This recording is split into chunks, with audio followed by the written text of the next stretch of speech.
ప్రభునందు ప్రియ పరిశుద్ధ దేవుని కుమారులారా, దేవుని కుమార్తెలారా, మన ప్రభువును రక్షకుడైన యేసుక్రీస్తు వారి అతి పరిశుద్ధ నామంలో శుభములు వందనాలు తెలియజేస్తున్నాము. దేవునికి స్తోత్రములు. నాన్న నాన్న తోటున్నారా ఒక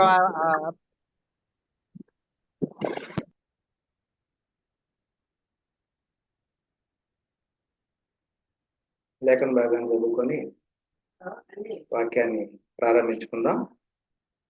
ప్రార్థన. వాక్యాన్ని చదువుకున్నాం ఒకసారి. లేవీయుల గ్రంథము 2వ అధ్యాయము 27 నుంచి 29 వచనాల వరకు ఒకసారి చదువుకుందాం. లేవీయుల గ్రంథము 2వ అధ్యాయము 27 నుంచి 29 వచనాలు.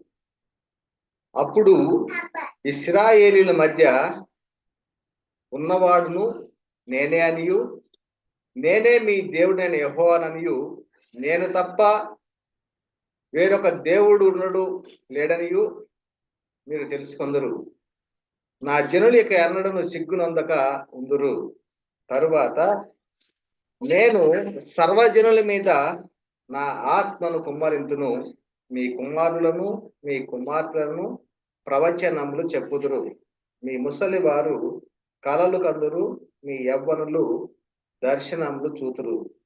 ఆ దినములలో నేను పనివారి మీదను పని కత్తెల మీదను నా ఆత్మను కుమ్మరింతును. ప్రార్థన చేసుకుందాం. కృప కలిగిన ప్రేమ కలిగిన ప్రియ పరలోకపు తండ్రి, నీ ఘనమైన అత్యున్నతమైన మహోన్నతమైన నామమును బట్టి స్తుతులు స్తోత్రములు నాయన. తండ్రి, మరి ఇప్పటి వరకు ప్రార్థన ద్వారాగా, పాటల ద్వారాగా, ఆరాధించడం ద్వారాగా మీరు మహిమను ఉన్నారని నమ్ముతూ విశ్వసిస్తూ ఉన్నాను ఆయన. తండ్రి, మరి ఈ సమయంలో నీ యొక్క విలువైన అమూల్యమైన జీవము గల మాటలను ప్రకటించడానికి నేను సిద్ధపడి ఉండగా తండ్రి, మీ యొక్క ఆత్మ సహాయాన్ని అందించండి, నోటిబోరుగా వాడుకోనండి తండ్రి. మరి ఈ సమయంలో మరి ఎందరైతే ఒక మైక్ శబ్దం ద్వారా కావచ్చు, ఫేస్బుక్ ద్వారా కావచ్చు, జూమ్ మీటింగ్ ద్వారా కావచ్చు వింటూ ఉన్నారో వారందరి హృదయంలో వాక్యమును గ్రహించగలిగి ఆ వాక్య ప్రకారంగా అనుసరించి జీవించడానికి నీ కృపలో భద్రపరచమని మా ప్రభువును రక్షకుడైన యేసుక్రీస్తు వారి అతి పరిశుద్ధ నామంలో మిక్కిలి వినయముగా ప్రార్థించి వేడుకొంచున్నాం పరమ తండ్రి. ఆమేన్. ప్రభువునందు ప్రియ పరిశుద్ధ దేవుని కుమారులారా, మనము పరిశుద్ధాత్మ సంపూర్ణ వివరణ అనే ప్రధాన అంశంగా మరి అనేకమైనటువంటి అంశాలను మనం నేర్చుకుంటూ వచ్చాం. అయితే ఈ రోజున మనం నేర్చుకునేటువంటిది కృపావరములను అనుగ్రహించు పరిశుద్ధాత్మను గూర్చి దేవుడు చేసినటువంటి వాగ్దానము నెరవేర్పు అనేటువంటి అంశం ద్వారాగా మనం అనేకమైనటువంటి విషయాలు మనం నేర్చుకుంటున్నారా. గతంలో పరిశుద్ధాత్మ ఉనికి, ప్రత్యక్షతలు, కార్యములు జరుగుతున్నప్పటికీ కూడా దేవుడు పరిశుద్ధాత్మను గురించి ఎందుకు వాగ్దానం చేశాడు అనేటువంటి అంశంలో మరి చాలా స్పష్టమైనటువంటి వివరాలు మనం నేర్చుకున్నాం పిల్లరా. కనుకనే మరి ఈ పరిశుద్ధాత్ముడు పెంతెకొస్తు పండుగ దినం నాడు వీళ్ళు పొందుకోక మునుపు మరి అనేకమైనటువంటి కార్యములు, ఉనికి, ప్రత్యక్షతలు మరి జరుగుతూనే ఉన్నాయి. అలాగా వస్తాడు, కార్యములను చేస్తాడు, మరలా వెళ్ళిపోయేటువంటి పరిస్థితి. అయితే మరి ఒక కాలంలో దేవుడు మరి ఎలా తోడుగా ఉన్నాడు అనేటువంటిది కనుక మనం పరిశీలన చేసినట్టయితే ప్రవక్తల ద్వారా మాట్లాడి మనం నడిపించాడు, మనకు తోడుగా ఉన్నాడు అనేటువంటి విషయం మనకి స్పష్టంగా అర్థమైనటువంటి విషయమే. మరొక కాలంలో చూసినట్లయితే యేసుక్రీస్తుకు తోడుగా ఉండి మనకు యేసుక్రీస్తు ద్వారా మాట్లాడాడు, అదే విధముగా నడిపించినట్లుగా మనం చూస్తాం పిల్లారా. కనుకనే మరి దేవుడు మనకు తోడు అనే అర్థము అనేటువంటి అనే దానికి ఇమ్మానుయేలు అనేటువంటి పదానికి దేవుడు మనకు తోడు అనేటువంటి అర్థం మనకు వస్తుంది పిల్లారా. కనుకనే ఆ తరువాత కాలంలో మరి దేవుడు ఎవరి ద్వారాగా తోడుగా ఉన్నాడు అంటే యేసుక్రీస్తు ద్వారా తోడుగా ఉన్నాడు. యేసుక్రీస్తు ద్వారాగా తోడుగా ఉన్నాడు అని ఆ తర్వాత కాలంలో దేవుడు ఎవరి ద్వారాగా తోడుగా ఉన్నాడు అంటే మిమ్మల్ని అనాథలుగా విడవను, మిమ్మల్ని అనాథలుగా విడిచిపెట్టను, యుగ సమాప్తి వరకు మీకు తోడుగా ఉంటాను అని చెప్పిన యేసుక్రీస్తు వారు మరి ఎలా తోడుగా ఉన్నాడు అంటే, ఎవరి ద్వారాగా తోడుగా ఉన్నాడు అంటే, దేవుడు యేసుక్రీస్తు ద్వారాగా తోడుగా ఉన్నాడు. యేసుక్రీస్తు వారు పరిశుద్ధాత్మ ద్వారా తోడుగా ఉన్నాడు. అంటే వాగ్దానం చేయబడిన పరిశుద్ధాత్మ ఎల్లప్పుడూ మనకి యేసుక్రీస్తు ద్వారా తోడుగా ఉంటాడు.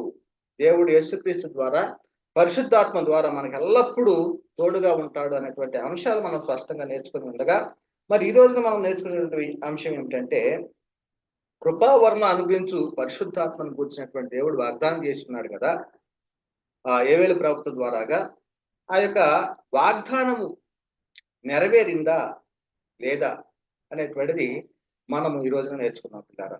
కనుకనే మరి ఆజ్ఞను సిద్ధపరచడానికి కృపా వరములను అనుగ్రహించిన పరిశుద్ధాత్మను గూర్చి మరి దేవుడు చేసిన వాగ్దానము ఈ రోజున మనం నేర్చుకుందాం.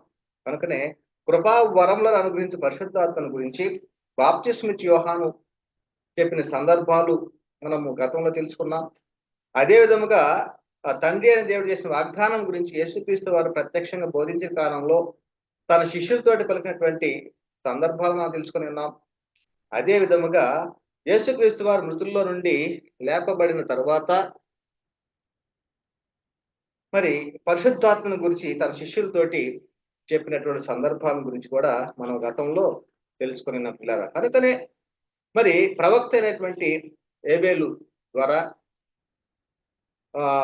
నేను సర్వజనుల మీద నా ఆత్మను కుమ్మరించేదను, మీ కుమారులను మీ కుమార్తెను ప్రవచనం చెప్పుదురు, మీ ముసలివారి కలలకందురు, మీ యవ్వనులు దర్శనం చూతురు అనేటువంటిది ఈ యొక్క వాగ్దానము మరి నెరవేరిందా మరి లేదా అనేటువంటిది స్పష్టమైనటువంటి అవగాహన తెలుసుకోవాలి.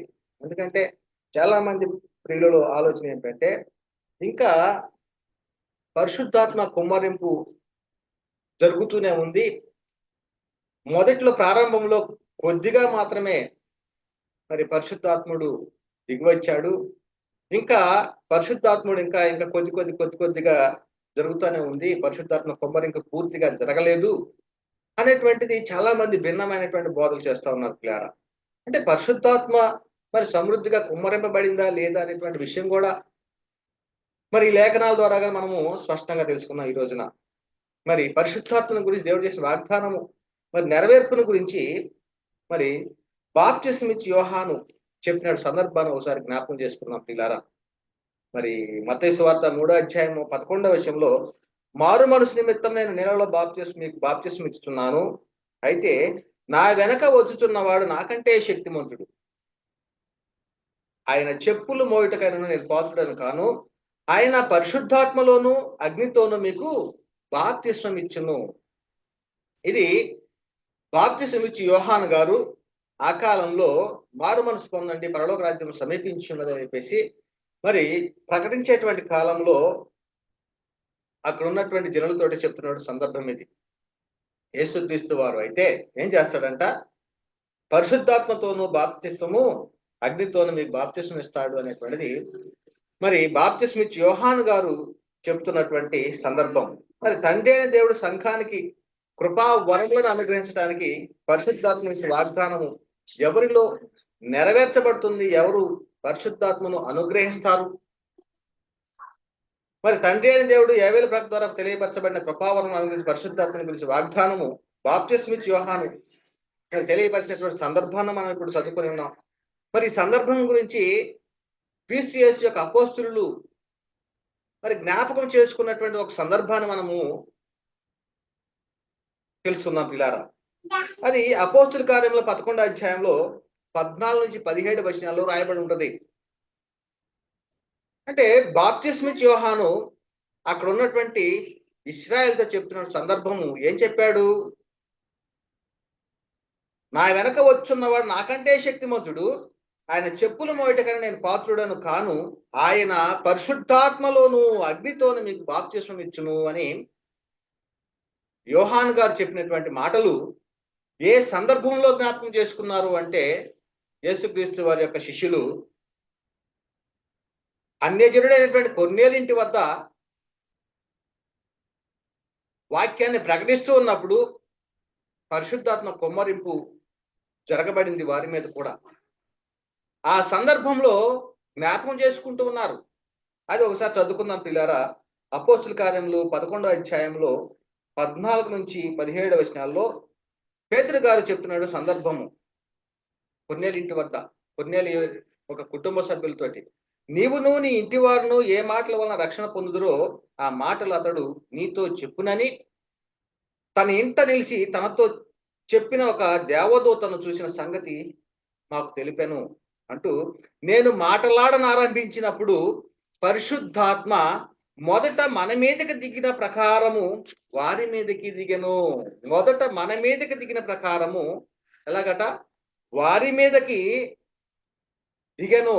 అప్పుడు యోహాను నీళ్లతో బాప్తిసం ఇచ్చాను గాని మీరు పరిశుద్ధాత్మలో బాప్తిసం పొందుదురని ప్రభువు చెప్పిన మాట నేను జ్ఞాపకం చేసుకుంటుని. అంటే ఈ మాట యేసుక్రీస్తు వారు కూడా చెప్పినటువంటి సందర్భాలు. అంటే యేసుక్రీస్తు వారు చెప్పాడు, ఏమంటున్నారంటే, నేను ఏదైతే మీ సంగతులు చెప్పానో ఆ సంగతులన్నీ కూడా మరలా జ్ఞాపకం చేస్తాడు. ఇంకా చెప్పవలసిన సంగతులు ఇంకా అనేకం ఉన్నవి, అవి కూడా తెలియపరుస్తాడు పరిశుద్ధాత్మను వచ్చి అనేటువంటి మాటలు. మరి ఇక్కడ చూసినట్టు ఈ సందర్భాన్ని బట్టి మనకు అర్థమవుతోంది. యేసుక్రీస్తు వారు తన ప్రత్యక్షను బోధించిన కాలంలో తన శిష్యులతో చెప్పిన మాటలు మరి ఇక్కడ మనము గమనిస్తూ ఉన్నాం. ఏమని? యోహాను నీళ్లతో మీకు బాప్తిసం ఇచ్చాను కానీ మీరు పరిశుద్ధాత్మ బాప్తిసం పొందురు ప్రభువు చెప్పిన మాట నేను జ్ఞాపకం చేసుకుంటుని అని పేతురు గారు జ్ఞాపకం చేసుకుంటున్నాడు. యేసుక్రీస్తు వారు చెప్పినటువంటి మాటలు తను ప్రత్యక్షంగా బోధించిన కాలంలో. కనుకనే ఈ పరిశుద్ధాత్మని గురించి మరి తండ్రి అని దేవుడు వాగ్దానం చేశాడు. మరి ఆ వాగ్దానము మరి నెరవేరిందా లేదా అనేటువంటి విషయం గురించి మనం నేర్చుకుంటూ ఉండగా, మరి ఆ బాప్తిసం ఇచ్చి యోహాను చెప్పినటువంటి మాటలు మనము జ్ఞాపకం చేసుకుంటున్నాం. పిల్లారా, నా వెనక వచ్చున్నవాడు నాకంటే శక్తిమంతుడు, ఆయన పరిశుద్ధాత్మతో అగ్నితో మీకు బాప్తిసం ఇస్తాడు అనేటువంటి మాటలు యోహాన్ గారు చెప్పాడు. మరి ఈ వాగ్దానం గురించి యేసుక్రీస్తు వారు ప్రత్యక్షం బోధించిన కాలం చెప్పిన సందర్భాలు మనం చూసినట్లయితే యోహాను సువార్త 14వ అధ్యాయం 26వ వచనంలో కూడా ఆదరణకర్త అనగా తండ్రి నా నామమున పంపబో పరిశుద్ధాత్మ సమస్తమును మీకు బోధించి మీతో చెప్పిన సంగతులన్నింటినీ మీకు జ్ఞాపకము చేయను. ఇప్పుడు జ్ఞాపకం చేసుకున్నారు కదా, పరిశుద్ధాత్మతోను అగ్నితోను బాప్తిసం ఇస్తాడు అనేటువంటిది యేసుక్రీస్తు వారు చెప్పినటువంటి మాటలు క్రీస్తు యేసు యొక్క అపోస్తులు జ్ఞాపకం చేసుకున్నారు. ఆయన వచ్చి ఏమంటున్నాడు? ఆదరణకర్త అనగా తండ్రి నా నామం పంప పరిశుద్ధాత్మ సమస్తమును మీకు బోధించి నేను మీతో చెప్పిన సంగతులన్నిటినీ మీకు జ్ఞాపకం చేయను అంటున్నాడు. అదే అధ్యాయం 16వ వచనంలో నేను తండ్రిని వేడుకుంటాను, మీ వద్ద ఎల్లప్పుడూ ఉండుటకై ఆయన వేరొక ఆదరణకర్తను అనగా సత్య స్వరూప ఆత్మను మీకు అనుగ్రహించును. అంటే పరిశుద్ధాత్మను గురించి ప్రభువైన యేసుక్రీస్తు వారు తాను ప్రత్యక్షంగా బోధించిన కాలంలో మరి చెప్తూ ఉన్నటువంటి సందర్భాలు మనం చూసుకుంటున్నాం. పిల్లారా, యోహాను సువార్తలోనే లూకా సువార్త 24వ అధ్యాయం 49వ వచనంలో ఆయన పునరుద్ధరణ తర్వాత చెప్తున్నాడు. ఏమంటున్నాడంటే, ఇదిగో నా తండ్రి వాగ్దానం చేసినది మీ మీద పంపుతున్నాను, మీరు పైనుండి శక్తి పొందు వరకు కూడా నిలిచి ఉండుడి. పైనుండి శక్తి పొందు వరకు కూడా నిలిచి ఉండండి అంటున్నాడు. ఒక సందర్భంలో ఏమంటున్నాడు యేసుక్రీస్తు వారు? సర్వలోకానికి వెళ్ళండి, సర్వ సృష్టికి సువార్తను ప్రకటించండి అని చెప్తూ ఉన్నాడు. అదే విధముగా నా తండ్రి వాగ్దానం చేసినట్టు మీ మీద పంపుతున్నాను, మీరు పైనుండి శక్తి పొందుకునే వరకు కూడా పట్టణములోనే నిలిచి ఉండండి అంటూ ఇంకొక సందర్భంలో నేను మీతో సత్యము చెబుతున్నాను, నేను వెళ్ళిపోవటం వలన మీకు ప్రయోజనకరము ఏమంటున్నాడు? నేను వెళ్ళిపోవటం వలన మీకు ప్రయోజనకరము, నేను వెళ్ళని ఎడల ఆదరణకర్త మీ వద్దకు రాడు, నేను వెళ్ళిన ఎడల ఆయనను మీ వద్దకు పంపుతాను. అంటే యేసుక్రీస్తు వారు పరలోకానికి వెళ్ళిన తర్వాతనే తండ్రి వద్ద ఉన్నటువంటి ఆదరణకర్త వస్తాడు. ఆయన ఏం చెప్తాడంట? నేను ఏదైతే మీకు చెప్పానో ఆ సంగతులన్నింటిని కూడా మీకు జ్ఞాపకం చేస్తాడు. అదే విధముగా మరి మీకు ఎల్లప్పుడూ తోడుగా ఉంటాడు. అదే విధముగా పైనుండి శక్తి పొందుకునే వరకు కూడా ఈ పట్టణంలోనే వేచి చూడండి. మరి ఈ విధంగా ప్రభువైన యేసుక్రీస్తు వారు తాను ప్రత్యక్షంగా బోధించిన కాలంలో చెప్తున్నాడు, నా వలన విన్న తండ్రి యొక్క వాగ్దానం కొరకు కనిపెట్టను. ఏదైతే యేసుక్రీస్తు వారు చెప్పాడో ఆ వాగ్దానం కొరకు మీరు కనిపెట్టండి. కనిపెట్టండి అంటున్నాడు. అదే విషయం చెప్తున్నాడు కదా, అపోస్తల కార్యం 1:4-5 ఆయన వారిని కలుసుకొని ఇలాగో ఆజ్ఞాపించెను, ఆజ్ఞగా ఇస్తూ ఉన్నాడు. ఆజ్ఞాపించెను, మీరు యెరూషలేము నుండి వెళ్ళక, ఎక్కడి నుంచి వెళ్ళొద్దు అంటున్నాడు? యెరూషలేము నుండి వెళ్ళక నా వలన వినిన తండ్రి యొక్క వాగ్దానం కొరకు కనిపెట్టుడి.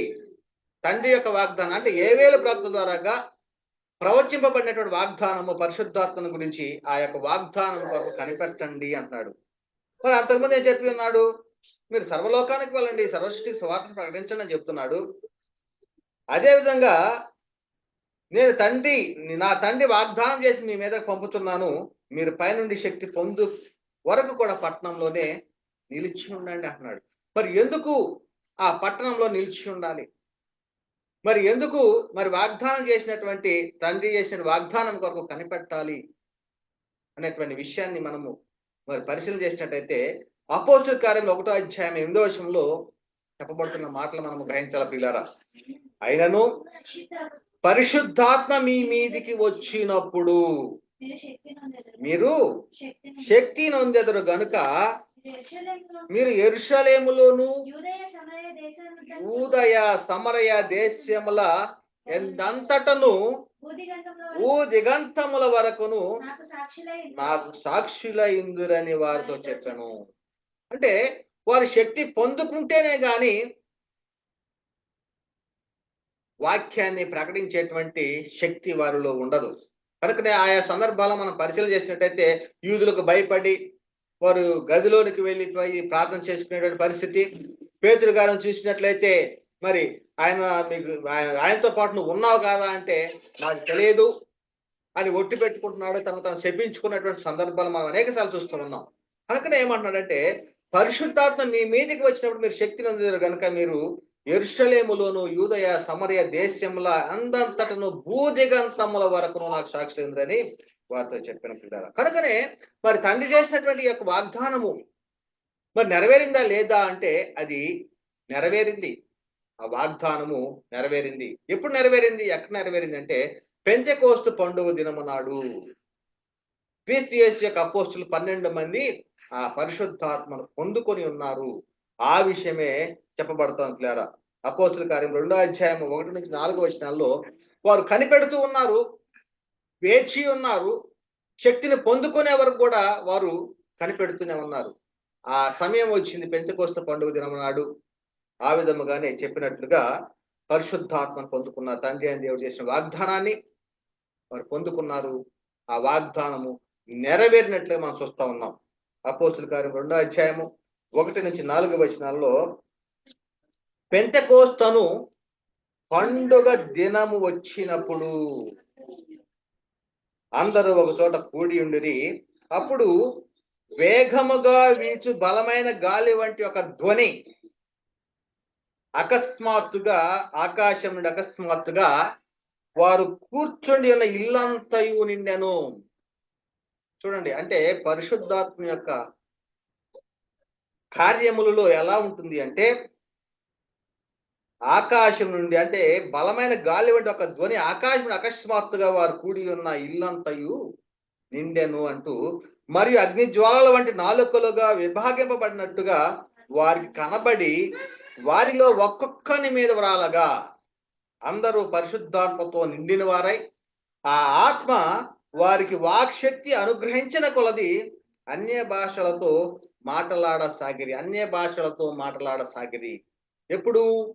పెంతెకోస్తు పండుగ దినము నాడు ఈ క్రీస్తు యేసు యొక్క అపోస్తులు 12 కూడి ఉండగా పొందుకున్నట్లుగా మనం చూస్తా ఉన్నాం పిల్లారా. అందుకనే పేతురు గారు కొర్నేలి ఇంటి వద్ద జరిగినటువంటి సంగతి చెప్తున్నాడు. మనవలే అంటే మొదట మన మీదకి దిగిన ప్రకారము వారి మీదకి దిగను అనగా అన్ని జనులు అయినటువంటి కొర్నేలి ఇంటి వద్ద కూడా ఏ విధంగా పరిశుద్ధాత్మ కార్యం జరిగింది అంటే మొదట వీరి మీదకి అంటే 12 అపోస్తుల మీదకి ఏ విధంగా దిగి వచ్చాడు పరిశుద్ధాత్ముడు, అదే విధముగా కొర్నేలి ఇంటి వద్ద కూడా దిగి వచ్చినట్లుగా పేతురు గారు చెప్తున్నట్లు మనం చూస్తాం ప్రియారా. ఏ విధముగా? వేగముగా వీచు బలమైన గాలి వంటి ఒక ధ్వని ఆకాశం నుండి అకస్మాత్తుగా వారు కూర్చుండిన ఇల్లంతయు నిండెను. ఎలాగ నిండి ఉన్నది? కూర్చున్న ఇల్లంతయు నిండెను.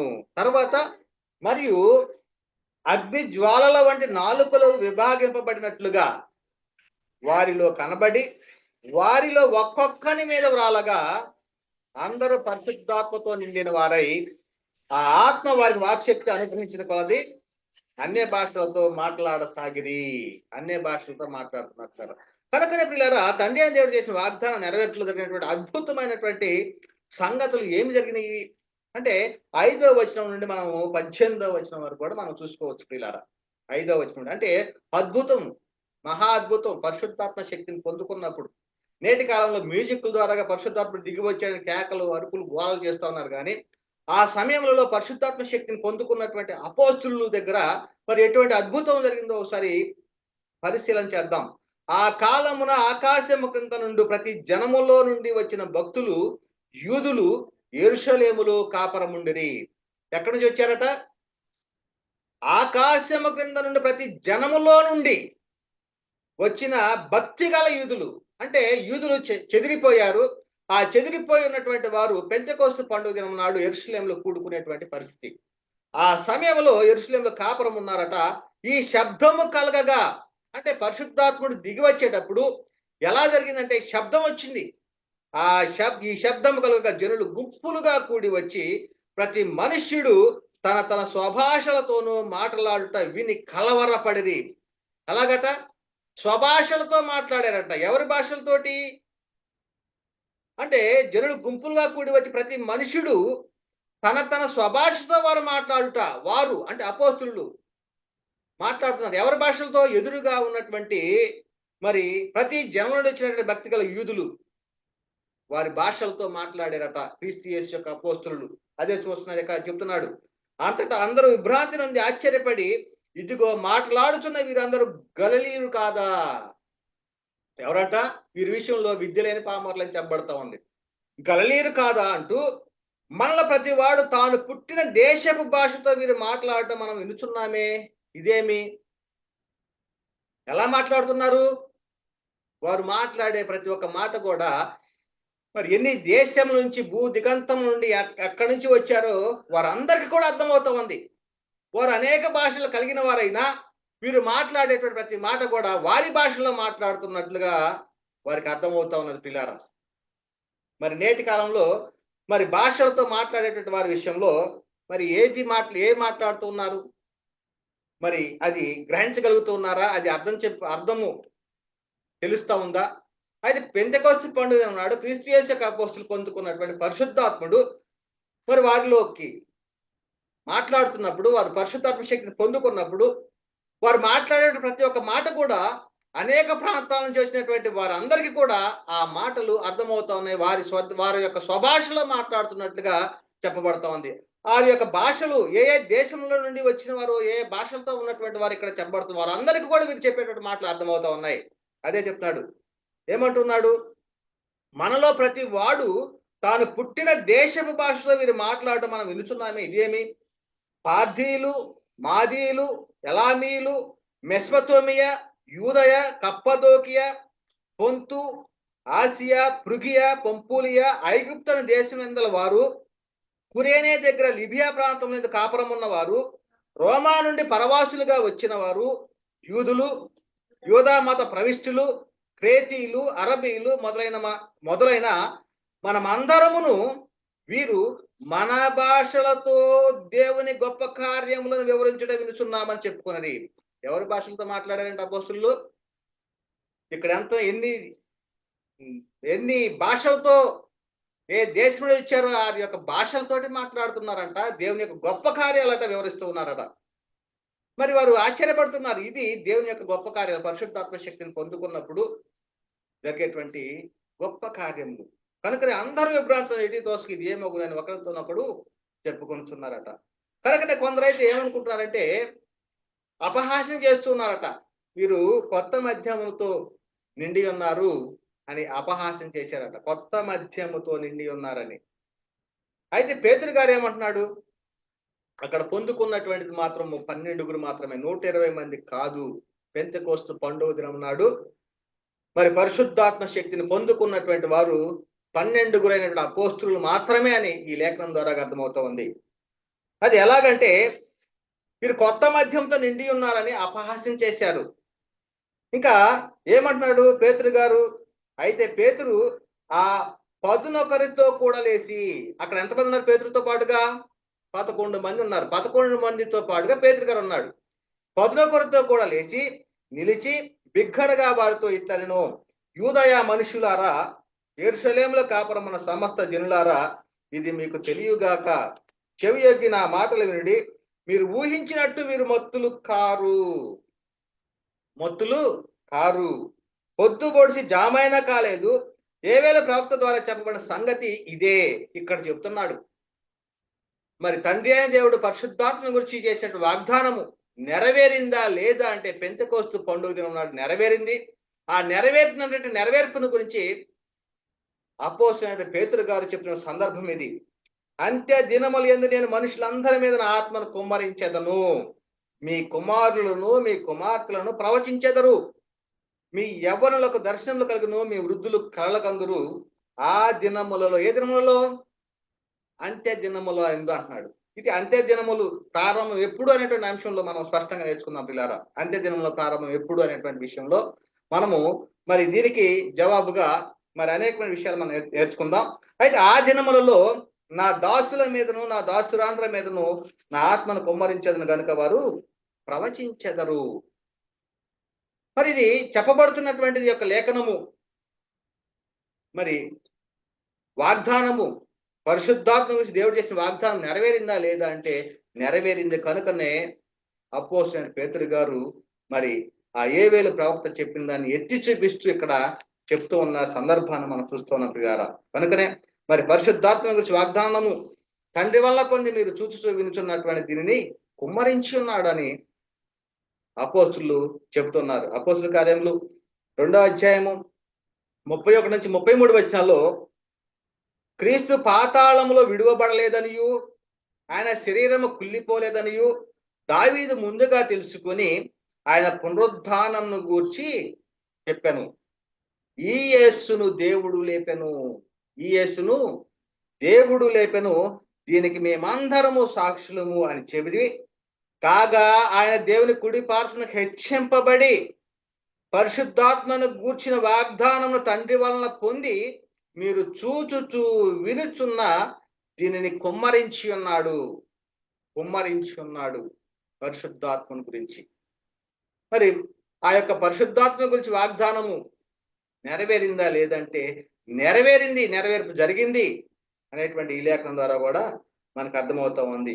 అయితే తండ్రి అయిన దేవుడు చేసిన కృపా వరములను అనుగ్రహించిన పరిశుద్ధాత్మను సమృద్ధిగా కుమ్మరించాడా లేకపోతే కొద్దిగా కుమ్మరించాడా అంటే లేఖనము చెప్పేదాన్ని బట్టి మనము గ్రహించాలి. కనుకనే ఏం చెప్పబడతా ఉంది? తీతు రాసిన పత్రికలో 3వ అధ్యాయం 6 నుంచి 7 వచనాల్లో మనం ఆయన కృప వలన నీతిమంతులమని తీర్చబడి, ఎలాగట? మనం ఆయన కృప వలన నీతిమంతులంగా తీర్చబడి నిత్య జీవమును గూర్చిన నిరీక్షణను బట్టి దానికి వారసులమగుటకై ఆ పరిశుద్ధాత్మను మన రక్షకుడైన యేసు క్రీస్తు ద్వారా ఆయన మన మీద సమృద్ధిగా కుమ్మరించెను. సమృద్ధిగా ఇంకా సంపూర్ణమైపోయా, సమృద్ధిగా పొందుకొని ఉన్నారు. కనుకనే మరలా కుమ్మరింపు అనేటువంటి జరుగుతుందా అంటే జరిగేటువంటి పరిస్థితి లేదు. ఈనాటికి దిగిరా పరిశుద్ధాత్మ పాటల ద్వారాగా అనేక మంది మ్యూజికల్ ఇన్వెస్ట్మెంట్ల ద్వారాగా మరి ఎంతో మరి అల్లరితో చేస్తూ ఉన్నారు. దిగిరా అంటే పరిశుద్ధాత్ముడు దిగి వచ్చాడు, తను చేయవలసినటువంటి సంఘానికి అనుసరించిన బోధను తెలియజేసేశాడు. ఇప్పుడు సంఘాన్ని కాస్తూ ఉన్నాడు. మరి అదేవిధంగా యేసుక్రీస్తు వారు 2వ రాకడలో ఈ సంఘాన్ని యేసుక్రీస్తు వారిని అప్పగించడం జరుగుతామని క్లియరా.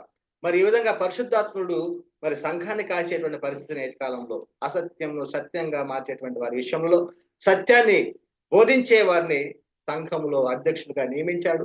ఆ అధ్యక్షుల ద్వారా సర్వసత్యము చెప్పబడతామని పిల్లరా. కనుకనే పిల్లరా మరి సమృద్ధిగా కుమ్మరించాడంటే కుమ్మరించి ఉన్నాడు అనే విషయం చెప్పబడుతూ ఉంది. అందుకనే మనకైతే దేవుడు వాటిని తన ఆత్మ వలన బయలుపరిచి ఉన్నాడట. మనకైతే అంటే ఎవరైతే మరి క్రీస్తు రక్తంలో కడగబడి వాగ్దానం చేయబడినటువంటి అబ్రహాంకి వాగ్దానానికి వారసులు అవుతున్నారో, అంటే ఆత్మను గురించి వాగ్దానాన్ని పొందుకుంటున్నారో, మరి వారి విషయం చెప్పబడుతూ ఉంది. మనకైతే దేవుడు వాటిని తన ఆత్మ వలన బయలుపరిచి ఉన్నాడు. కొరింథీయులకు రాసిన మొదటి పత్రిక 2వ అధ్యాయము 9 నుంచి 10 వచనాల్లో రాయబడినది. ఇందుని గురించి దేవుడు తను ప్రేమించు వారి కొరకు ఏవి సిద్ధపరిచెనో అవి కంటికి కనపడలేదు, చెవికి వినపడలేదు, మనిషి హృదయంలో గోచరము కాలేదు అని వ్రాయబడి ఉన్నది. అయితే మనకైతే దేవుడు వాటిని తన ఆత్మ వలన బయలుపరుచున్నాడు. ఆ ఆత్మ అన్నింటినీ దేవుని మర్మములను కూడా పరిశోధించున్నాడు. మరి ఈ విధముగా మనకైతే ఏం చేసి ఉన్నాడు? తన ఆత్మ వలన సమస్తాన్ని కూడా బయలుపరిచున్నాడు అనేటువంటి విషయము చెప్పబడుతున్నారు. మరి ఏ ఆత్మ వలన మళ్ళీ బయలుపరిచాడు? దేవుని సంగతులు ఎవరికి తెలుస్తాయంటే, దేవుని సంగతులు దేవుని ఆత్మకే గాని మరి ఎవరికి కూడా తెలియవట. దేవుని ఆత్మకే, అంటే దేవుని ఆత్మ అంటే పరిశుద్ధాత్మను పొందుకున్నటువంటి వారికే.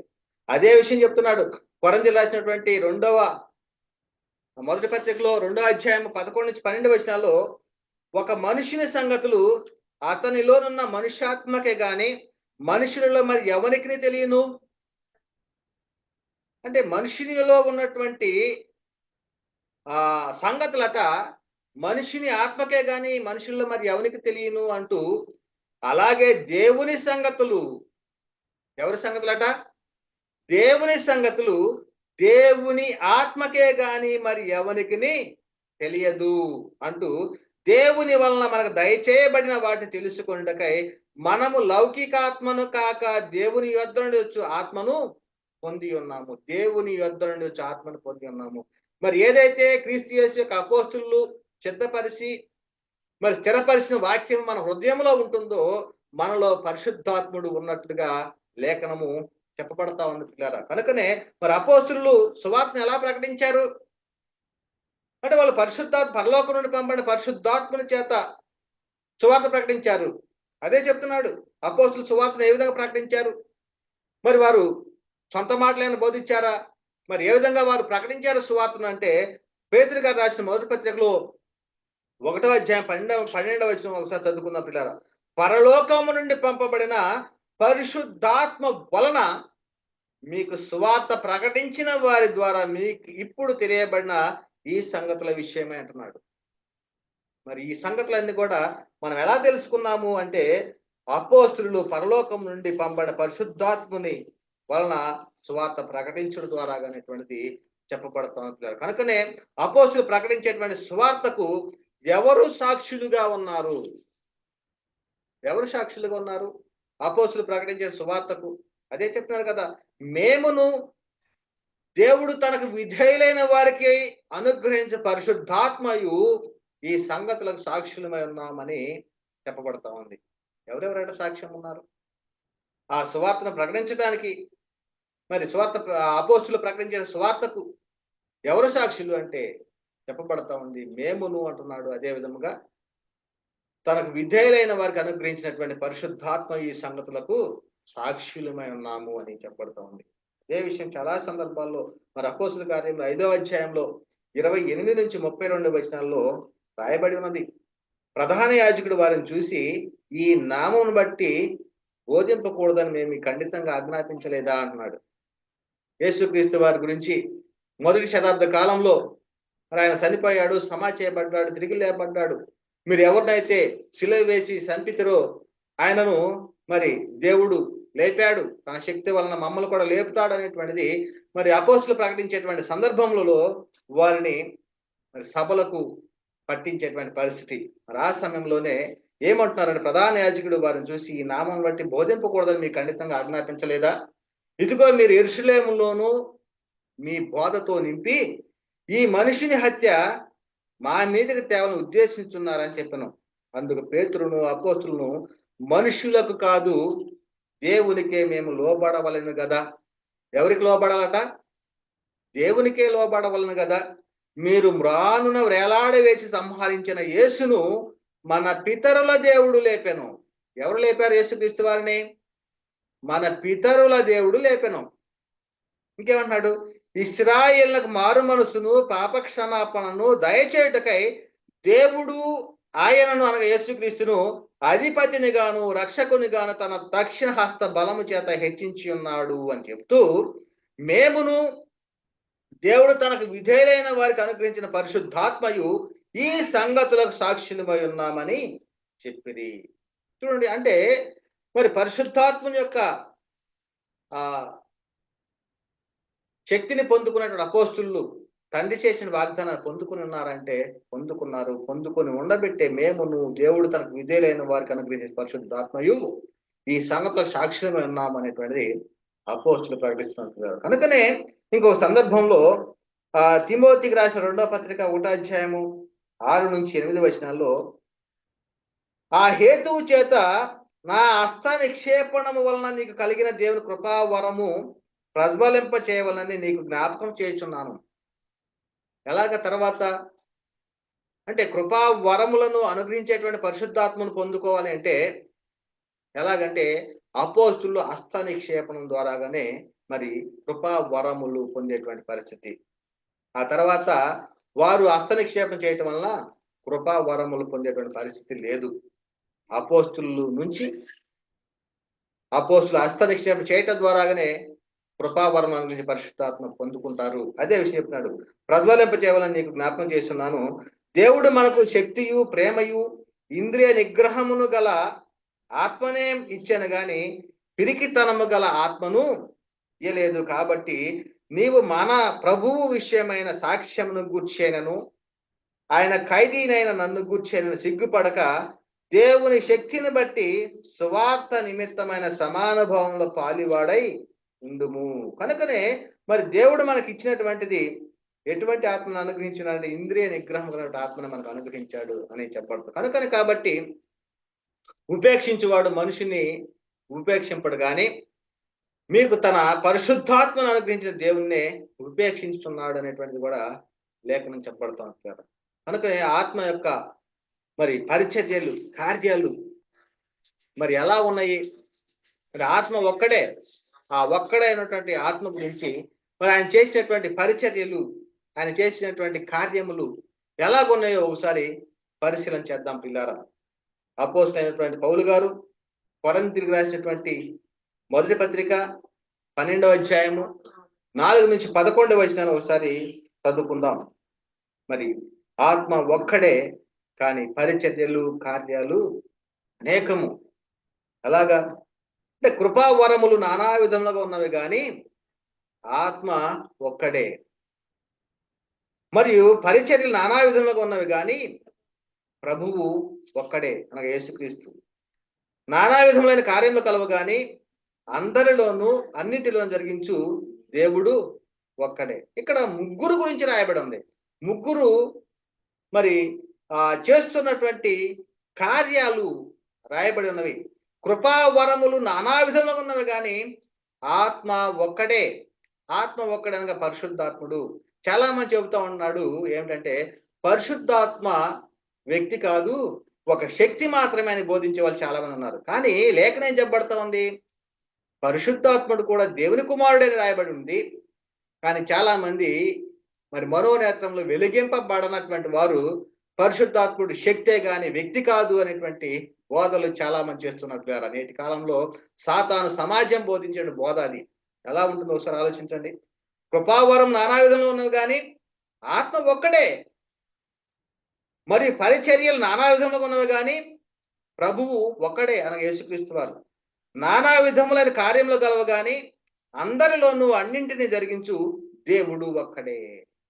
ఇంకా అయినను అందరి ప్రయోజనం కొరకు ప్రతి వానికి ఆత్మ ప్రత్యక్షత అనుగ్రహింపబడుచు ఉన్నది అని చెబుతూ, ఏలయనగా ఒకనికి ఆత్మ మూలముగా బుద్ధి వాక్యమును చాలా మంది చెబుతుంటారు. కృపావరములు ఏంటంటే 9. మరి చాలా మంది చెప్పుకుంటూ ఉంటారు 9 కృపావరములు కలిగినటువంటి మా సంఘము అనేటువంటి వారు చాలా మంది చెప్తా ఉంటారు. ఆ విషయాలు కూడా మనం తెలుసుకుందాం. ఏ కృపావరాలు మీకున్నవో మరి మొదటి శతాబ్దంలోనే ఆ కృపావరముల గురించి రాయబడి ఉందా, ఆ తర్వాత కూడా కృపావరములు కొనసాగించే క్రమం ఉందనేటువంటి విషయం కూడా మరి చాలా స్పష్టంగా తెలుసుకుందాం.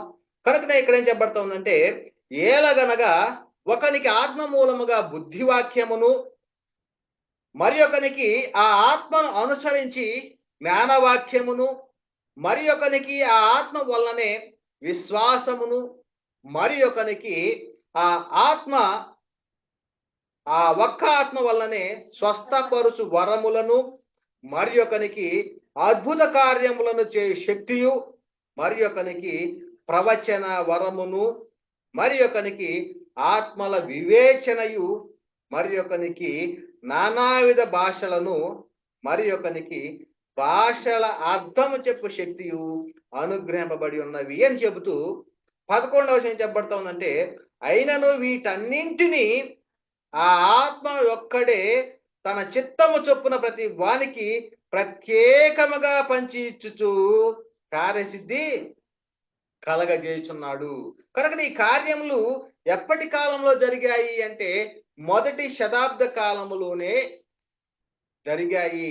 ఎందుకు జరిగాయి ఈ కార్యములు అనేటువంటి విషయం కూడా మనము రాబోయేటువంటి తరగతిలో మనం నేర్చుకోవడానికి ప్రయత్నం చేద్దాం పిల్లలు. కనుక ఇక్కడ చెప్పబడతా ఉంది కొరింథీ రాసినటువంటి మొదటి పత్రికలో 12వ అధ్యాయము 27 నుంచి 29 వచనాల్లో, అటువలే మీరు క్రీస్తు యొక్క శరీరమై ఉండి వేరువేరుగా అవయములై ఉన్నారు. మరియు దేవుడు సంఘముల మొదట కొందరిని అపోస్తులుగాను, ఎలాగట మొదట కొందరిని అపోస్తులుగాను, పిమ్మట కొందరిని ప్రవక్తలుగాను, అంటే అపోస్తులు హస్త నిక్షేపం చేయుట ద్వారాగా వచ్చినటువంటి వారు ప్రవక్తలు, పిమ్మట కొందరిని బోధకులుగాను, అటు పిమ్మట కొందరిని అద్భుతములు చేయవారిగాను, తరువాత కొందరిని స్వస్థపరచు కృపావరములు గలవారిని గాను, కొందరిని ఉపకారములు చేయవారిని గాను, కొందరిని ప్రభుత్వములు చేయవారిని గాను, కొందరిని నానా భాషలు మాట్లాడే వారిని గాను నియమించను. కానీ ఇదన్నీ కూడా ఎప్పటి కాలంలో అంటే ఇవన్నీ కూడా జరిగినటువంటివి మొదటి శతాబ్ద కాలంలో. ఈ సంగతులన్నీ ఏ కాలంలో జరిగాయని రాయబడి ఉన్నవి అంటే మొదటి శతాబ్దపు కాలంలో క్రీస్తు యేసు యొక్క అపోస్తుల ద్వారాగానే ఈ యొక్క కార్యాలు అన్ని కూడా జరిగినవి. కనుకనే మొదటి శతాబ్ద కాలంలో తండ్రి అయిన దేవుడు చేసిన వాగ్దానము నెరవేరిందా, నెరవేరలేదా అంటే అది నెరవేర్చబడింది, నెరవేర్పు జరిగింది.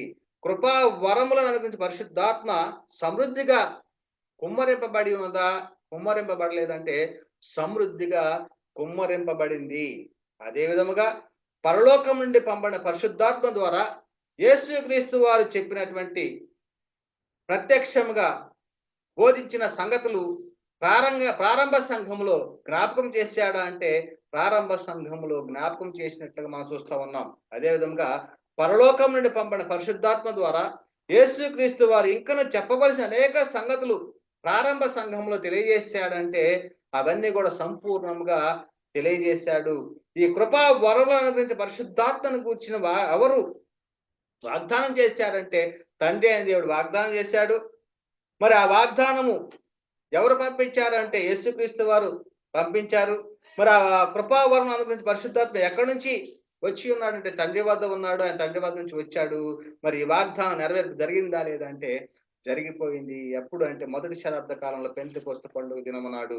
కనుకనే ద్వారా మరి కృపా వరములను అనుగురించి పరిశుద్ధాత్మను గురించినటువంటి దేవుడు చేసినటువంటి వాగ్దానము నెరవేరిందా లేదా అనేటువంటి అంశం ద్వారాగా మరి అనేకమైనటువంటి విషయాలు నేర్చుకున్నాం. అంటే సంఘము అనుసరించవలసిన బోధ విషయమై కృపా వరములను అనుగ్రహించే పరిశుద్ధాత్మను దేవుడు అనుగ్రహించాడు.